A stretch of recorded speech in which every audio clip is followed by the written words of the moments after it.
Hi everyone, আসসালামু আলাইকুম। Friday daily mini blog. আজকের সকালটি শুরু করেছি ঠান্ডা, কাশি, গলা ব্যথা নিয়ে। তো চলো আজকের ফ্রাইডে স্টোরি তোমাদের সাথে শেয়ার করি।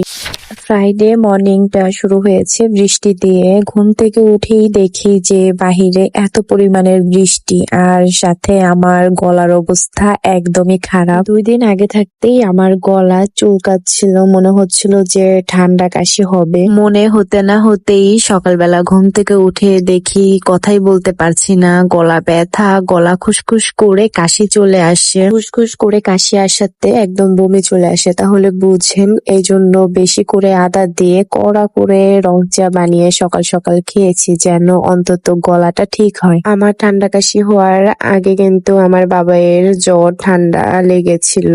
এখন আলহামদুলিল্লাহ ওষুধ খাওয়াতে অনেকটাই ভালো। খুসখুস কাশির কারণে সকালবেলা আমি শুধুই আদা দিয়ে রং চা খেয়েছিলাম। এরপর আর আমার খাওয়া হয়নি। সকালের খাবার আমার বাবাইও কিছুই খেতে চাচ্ছিল না, বাবাইকে জোর করিয়ে খাইয়ে দিয়েছিলাম। আচ্ছা, তারপর দুপুরবেলা কি রান্না করব এটা ভাবতে ভাবতে শর্টকাটে আমি ভুনা খিচুড়ি রান্না করেছিলাম। তার সাথে মুরগির মাংস ভেজেছিলাম। আমার বাবাই বলতেছিল চিকেন লেগ পিস ভেজে দাও আম্মু, তার জন্যই। রান্না বান্না শেষ করে আমরা গোসল টোসল করে যখন আমরা খেতে বসি তখন ঘড়িতে মেবি 12টার মতন বাজে। খেয়ে দিয়ে তারপর রেস্ট করি, যেহেতু জুম্বার বার নামাজটা আদায় করি। নামাজ আদায় করার পরে আবার শুয়েছিলাম। এতটাই খারাপ লাগতেছিল আমার, শুয়ে যে একটু ঘুমাবো তারও কোনো উপায় নেই আমার বাবার জন্য। আমি দিনের বেলা শুয়ে ঘুমাবো সেটা আমার বাবাই একদমই দেখতে পারে না। শুধু আমার ছেলেই এরকম না, আমার মনে হয় ঘরে ঘরে প্রত্যেকটা ছেলে মেয়েরাই এরকম।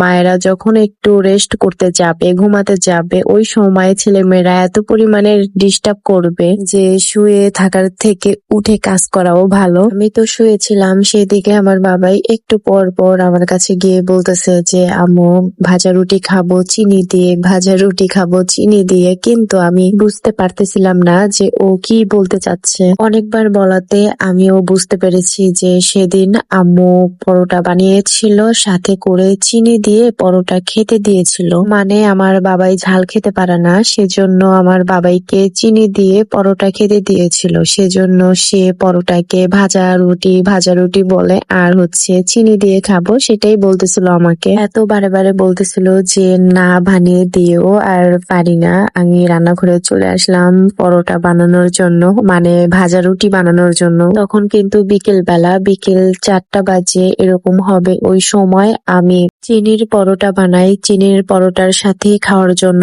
দুধ চা বানাই। পরোটা বানানোর আগে দুধ চা আগেই বানিয়ে কমপ্লিট করে রেখে দিয়েছিলাম। তারপরে পরোটা বানিয়ে আবারও দুধ চাটা একটা বলক দিয়ে তারপরে এই তো আমরা সবাই খেতে বসে গিয়েছি। খাওয়ার আগে কিন্তু সুন্দর করে সাজিয়ে ভিডিও ছবি আগে তুলে নিয়েছি, তারপরে হচ্ছে খেতে বসেছি। এটা বলতে পারেন সমস্ত ব্লগারদের অভ্যাস। আজকের আমার এই ব্লগে ভয়েস দিতে গিয়ে না একটু লেট হয়ে গিয়েছে, কারণ একটু পর পরই হচ্ছে আমার কাশি আসতেছিল। ভয়েসটা দিতে গিয়েই এরকমটা হচ্ছিল। আচ্ছা, আজকের মতন ব্লগটি এই পর্যন্ত। সবাই ভালো থাকবেন, আল্লাহ হাফেজ। So thanks for watching my video.